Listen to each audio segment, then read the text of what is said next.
The news this morning, officials are stressing water safety after a series of recent drownings in the Commonwealth. And parents of autistic children will soon have a new adventure for their child to explore as plans for a new park moves along in Prestonsburg. Dedicated to Eastern and Southern Kentucky, this is WYMT Mountain News This Morning. Good morning to you. I'm Amelia Lee on this Tuesday, April 29th. It's 5:30 this morning, and it's been a warm start to our day, as meteorologist Megan Dusmal has been talking about all morning long. And Megan, I had some fog on my car. Not fog, but fogginess. Like fogging up on the windshield? Fogged up, and yes. It was crazy. Not a fan. Also, maybe it's not the best day to wear long sleeves. Yeah, probably not. It's going to get really hot this afternoon. Now, today's not a bad idea to grab a raincoat, though, as we do have some rain chances going into this afternoon and evening. But let's talk about those temperatures first, right? As you mentioned, it's a warm start to your day, seeing a lot of 60s out there.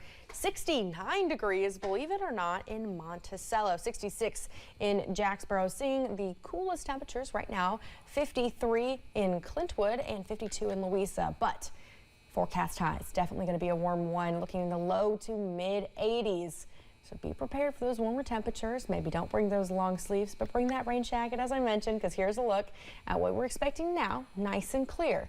However, this will all change as we head into the afternoon, starting to see some slight chances of rain and then some storm chances as we head into those evening hours that will persist as we're heading overnight and into the early hours of your Wednesday. Here's a look at that day planner. Again, really starting to see those rain chances ramping up as you're heading into those evening hours. High temperatures of the day will be about that 4 o'clock mark, looking at those mostly cloudy skies this afternoon. Amelia.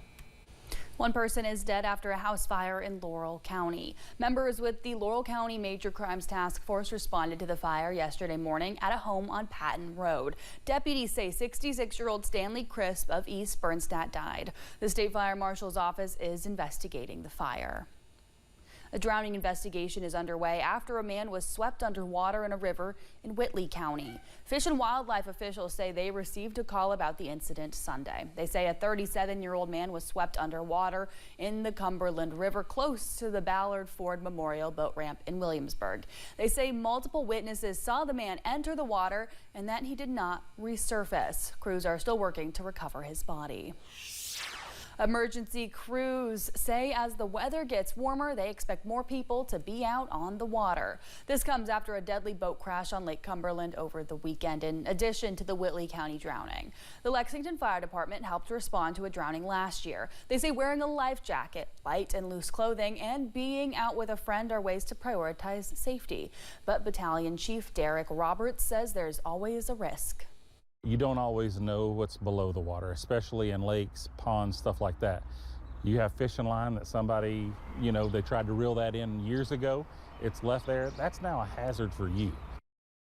We also learned of a water rescue out of Rowan County. That's where emergency management says a kayaker overturned and went downstream in the Licking River. The person was taken to the hospital for treatment.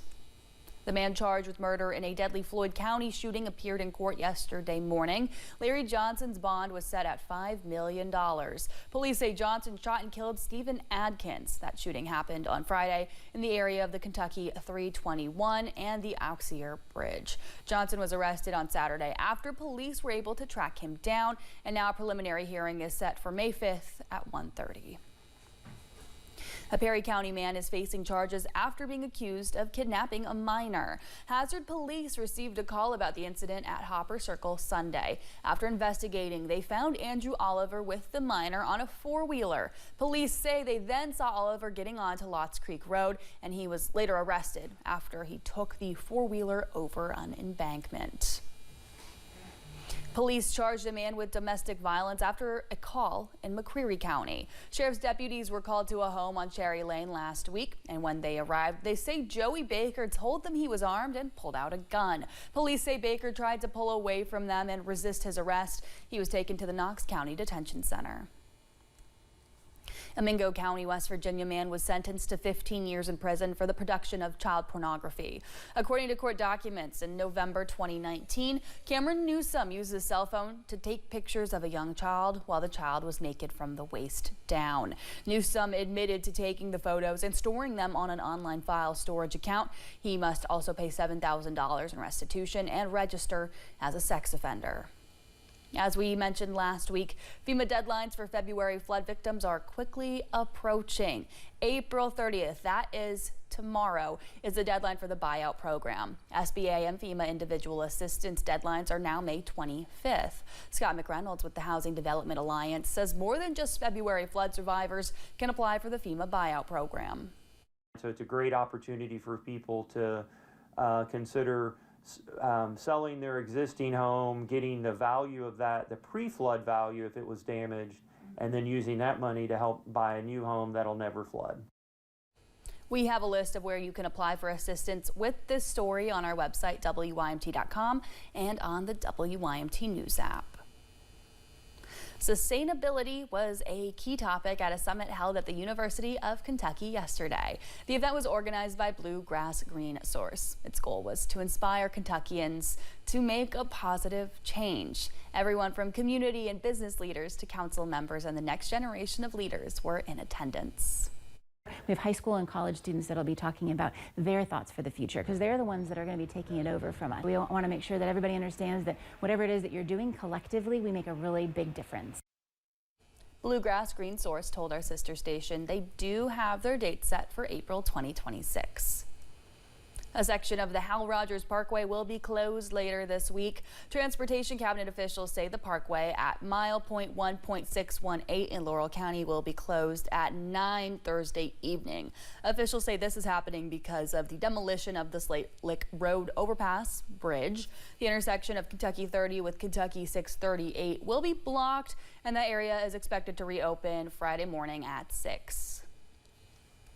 Families in Prestonsburg are celebrating community as Autism Acceptance Month comes to a close, hoping their new project will soon open. WYMT's Buddy Forbes has a look at the updated plans for planting a park. An idea fueled by inclusion, innovation, and imagination. The dream that we're hoping to be able to have here in this area. The Imaginarium, an inclusive park in Prestonsburg, has been in the works for several years, with plans for ADA accessible equipment, sensory-friendly spaces, and a fenced-in protective boundary. There's a lot of families that go 2, 3, 4 hours or more away to go to these types of parks and these types of facilities.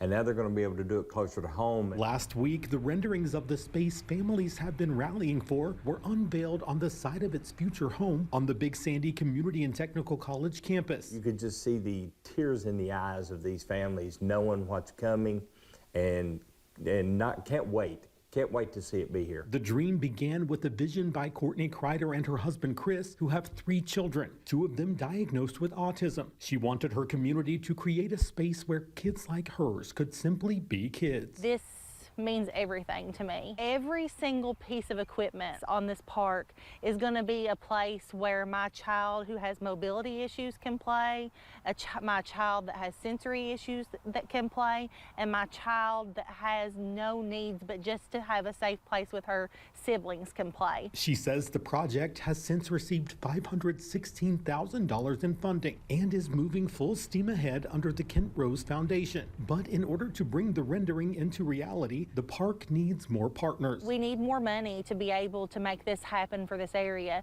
and it's going to be huge for everybody. Kreider says she hopes to see the location come to life soon, saying every summer that passes without a safe space is stealing years from the families who would benefit most. In Floyd County, Buddy Forbes, WYMT Mountain News.